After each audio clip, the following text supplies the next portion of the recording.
Things being missed here, yes? So Tulip spoke about money and maybe value for money. We've also heard from the Lib Dems a very equivocal answer about Trident.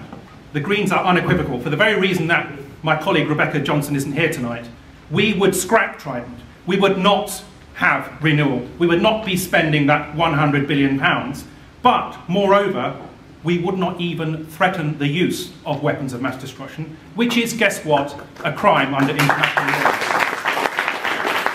Now, we are apparently signatories, the UK is a signatory to the Nuclear Non-Proliferation Treaty, but we've done diddly squat with that. And when we're talking about signals, be careful as well, because it's men generally who are taking the country to war. It's the women and children who are suffering and dying in greater numbers, and they are often going to war for faith-saving reasons. So we want to get beyond that.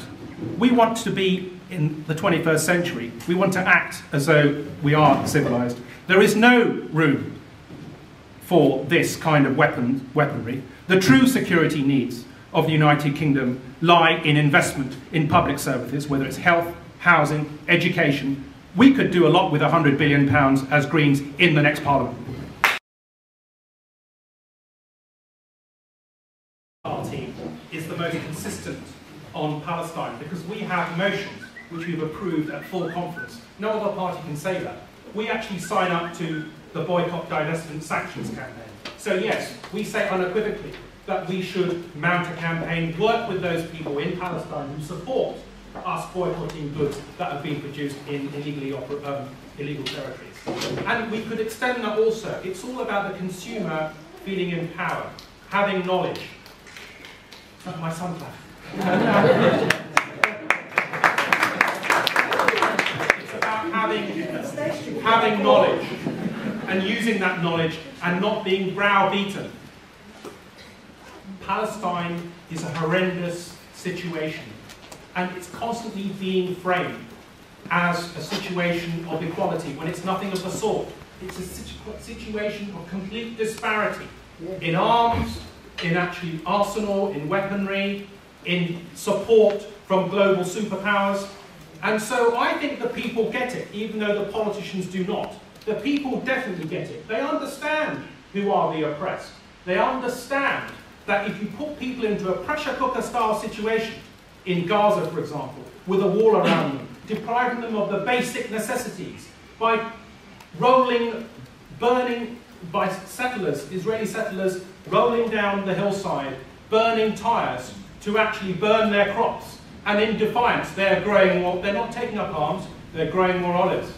So we understand, the Green Party understand the situation, the horrendous situation that Palestinians are faced with on a daily basis. So let's not try and give a false equality between these two. We do condemn atrocities on both sides, but we have to understand the historical circumstances, the historical causation of that, right from the outset. And if you look at international legislation, you look at international UN resolutions, they say consistently.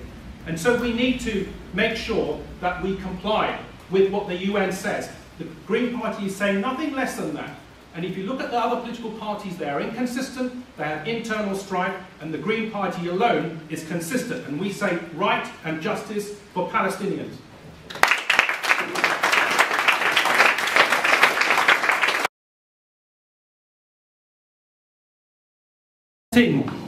Language, isn't there? We talk about terror and terrorism and trying to, some fans over there, trying to actually get to the root of it.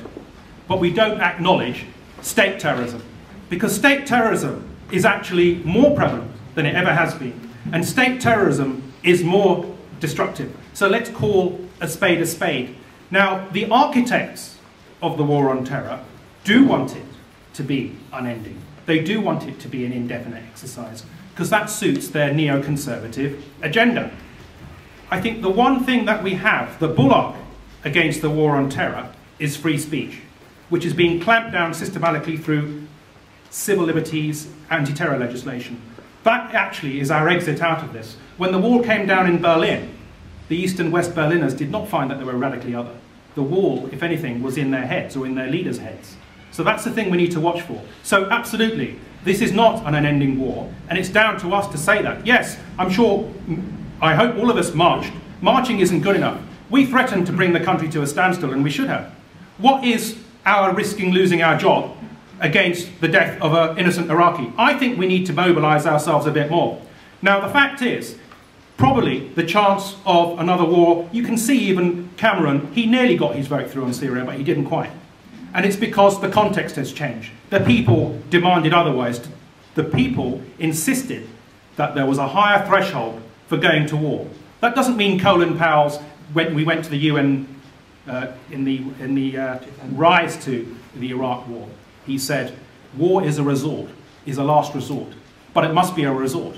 And that was a verbal trick, because all he meant to say was, let's just ignore the threshold, that there must be no other avenues at our disposal. There were plenty of diplomatic avenues at our disposal. So we must ensure that when we talk about the war on terror, that we aren't just playing into the logic and the rubric that neoconservative agenda would like to persist. We must ensure that we protect the very civil liberties that we ourselves claim to aspire to, and that we do not just peddle those myths, and that we attack it at the level of thought, and we entrust people with the amount of ownership over their lives that we would choose to extend in our own country.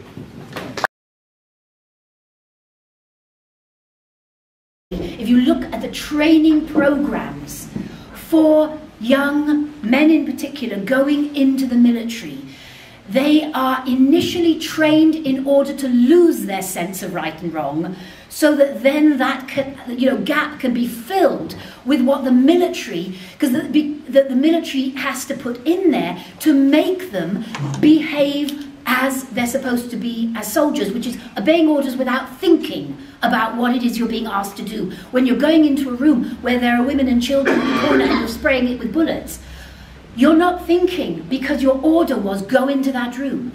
And so you have this removal of an essential part of humanity in those people, and then filled up with being told to follow orders and so on. And then on top of that, I think there is a kind of anaesthetization. The more brutal the things they're asked to do for the military, the more brutal they actually become. It's a classic.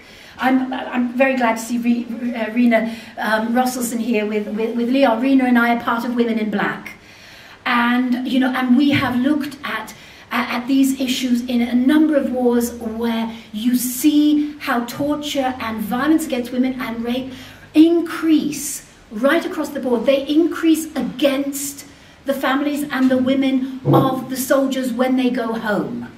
So first of all, let us understand the psychology and the mentality that sustains militarism, because that has to be dealt with.